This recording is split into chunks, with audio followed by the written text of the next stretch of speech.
Okay, welcome back. We'll continue with now assembling our element level matrix vector representations into our global matrix vector weak form. All right. At the end of the last segment, we had obtained a representation, okay, so for the following integral, right? You probably have this on your notes. I'm just taking it down. I'm just copying it down from my saved slides here.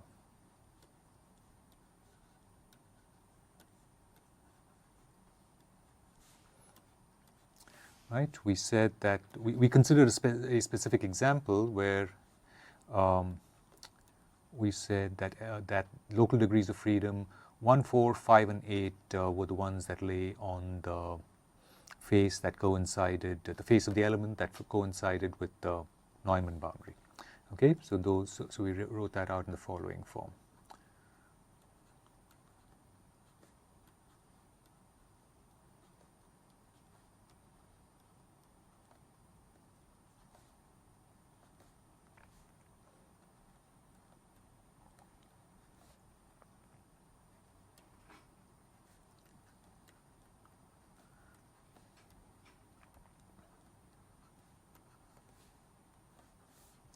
And for the resulting vector that we have here, the column vector, we said the first element was non-zero, the next two would be 0, the fourth would be non-zero,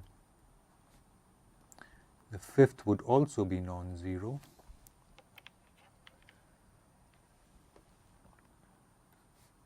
right? The sixth and seventh would be 0, and the eighth would be non-zero. Now, what I'm going to do is, so this is an example, right? This is an example where local degrees of freedom 1, 4, 5, and 8 are the ones that belong to that set. Okay? What I'm going to do is just to have common notation. Observe that this thing can of course always be written as minus C E transpose, right? The row vector of all those degrees of freedom. F J E. Okay. All we need to observe is that in this column vector F J sub E, some of the contributions are 0. Right? These are the ones corresponding to the degrees of freedom that do not lie on that particular element face coinciding with the Neumann boundary. The rest of them are in general non-zero. Okay? So the reason I'm doing this is because this is what we want to use when we pull together all the other integrals that we've developed over previous segments to represent all the different representations we've developed for the other integrals in the weak form.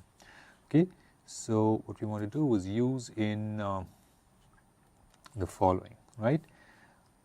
We now have a way to write the left hand side, okay, as a sum over E of terms of the form C E transpose K E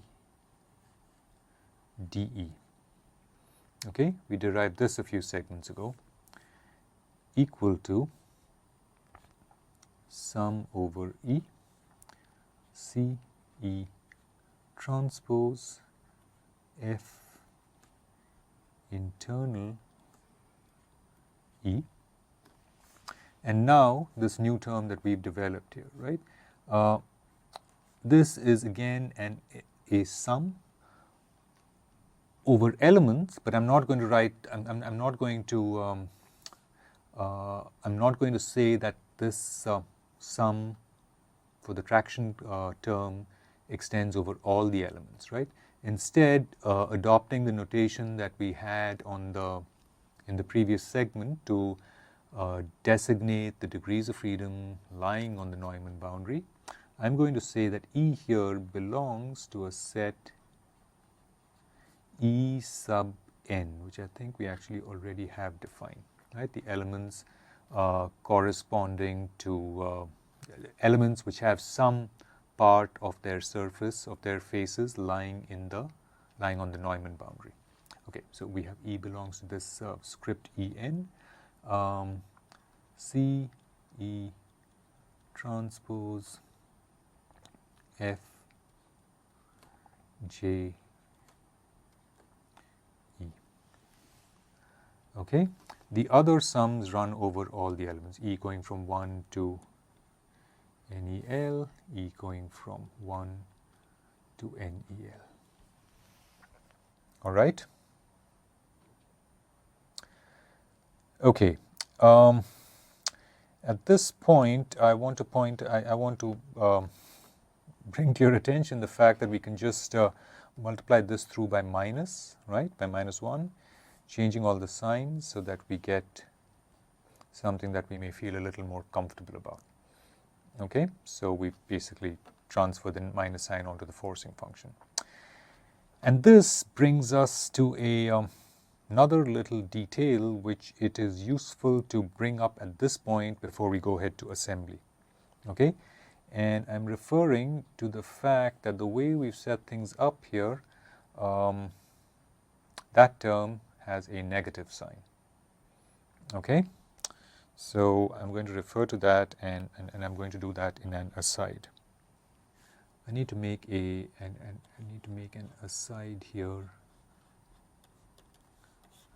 Okay, essentially the form of the equations that we have, okay, the form of the equations that we have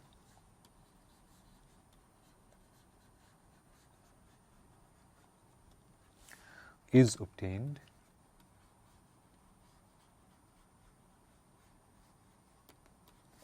from the strong form, right, going all the way back to the strong form, where the strong form had the following appearance, right? Minus divergence of the flux equals a forcing function. Okay, now this particular form had been adopted by me in order to be consistent, right? To be consistent with the way heat conduction or diffusion equations are typically written in the field of numerical methods that treats these types of problems. Okay. However, it's probably useful to also recognize that this is a steady state equation.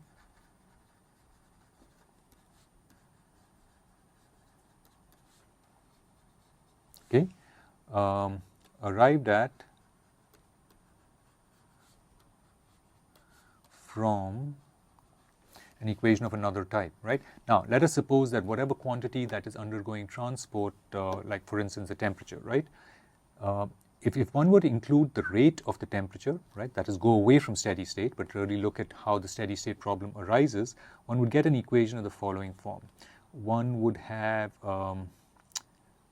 C time derivative of U equals minus divergence of J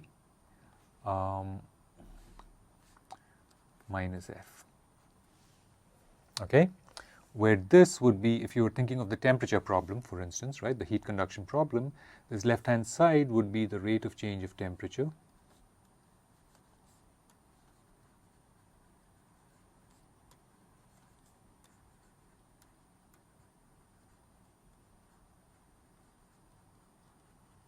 Right?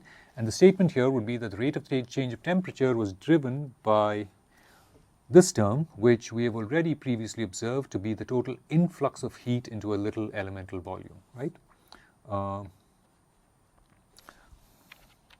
Instead of total, let me call it net heat influx. Okay? Right, so that is one way in which the temperature rises, simply by heat being transported into a little volume.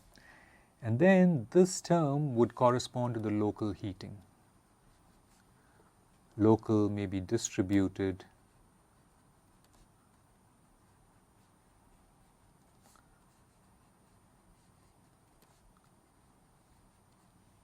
Okay, what we did was start out with this. What we did could have been arrived at, and properly is arrived at, by starting out with this time-dependent form, right? So this is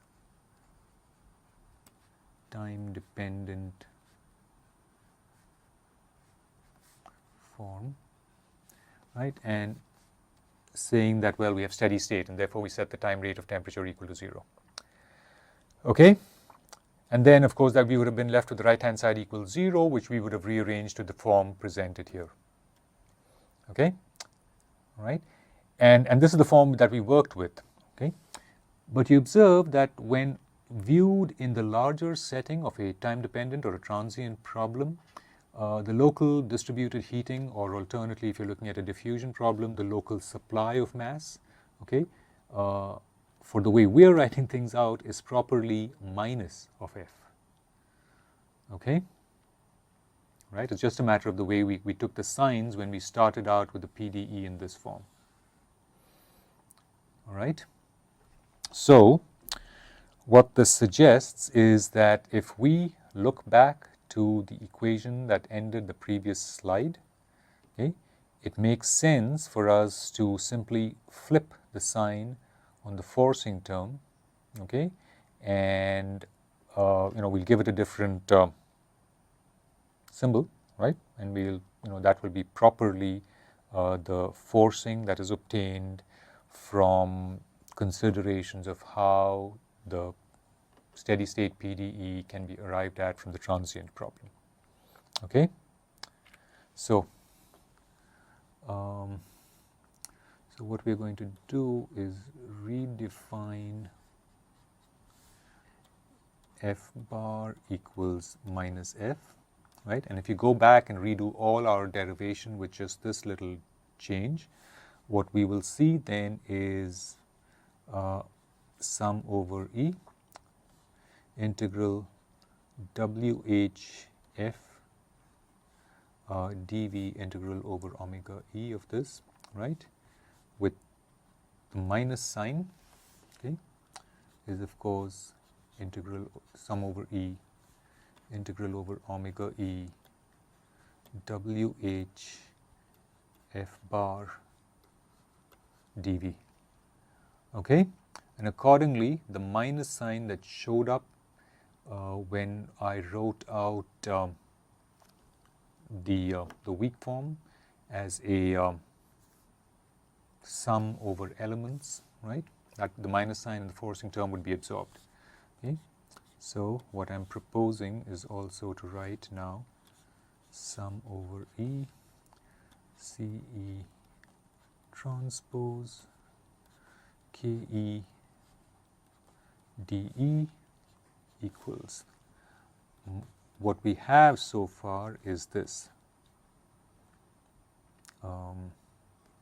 Sorry, I noticed I flipped the positions of this transpose and element here. Okay, CE transpose KE, sorry, CE transpose F internal E plus sum over E belonging to En C E transpose F J E, right? This is what we had at the end of 2 slides ago. What I'm proposing now is to replace this with sum over E C E transpose F bar internal E.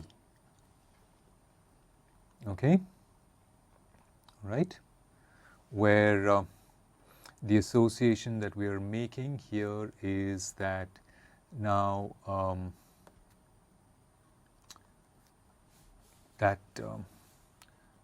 this is essentially equal to integral over omega E WH F bar dV.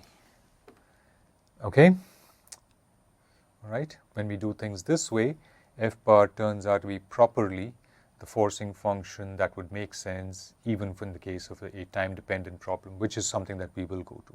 Okay, so for our purposes, there are no big changes. It's just a matter of flipping a sign on that term. Okay, and it actually makes everything consistent now with the time-dependent case. Okay, so if we agree about this little change, we can now go on, and essentially we will now go to our step of finite element assembly. Okay, so the assembly of global finite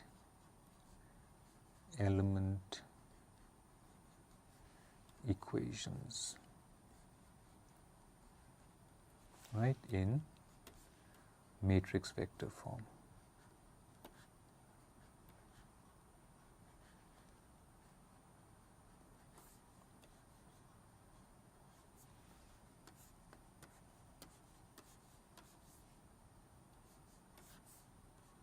Okay, all right, and you know very well how this proceeds. Essentially, it's a matter of looking at each of our element level contributions, such as this one, right, or this one and this one, and understanding how they map into the global vectors. Okay, this was relatively straightforward to do in the case of the 1D problem. It turns out to be a little more complicated in the case of the general three-dimensional problem. And what we have to grapple with here is the idea of mesh connectivity. Okay, so that is what we are going to look at now.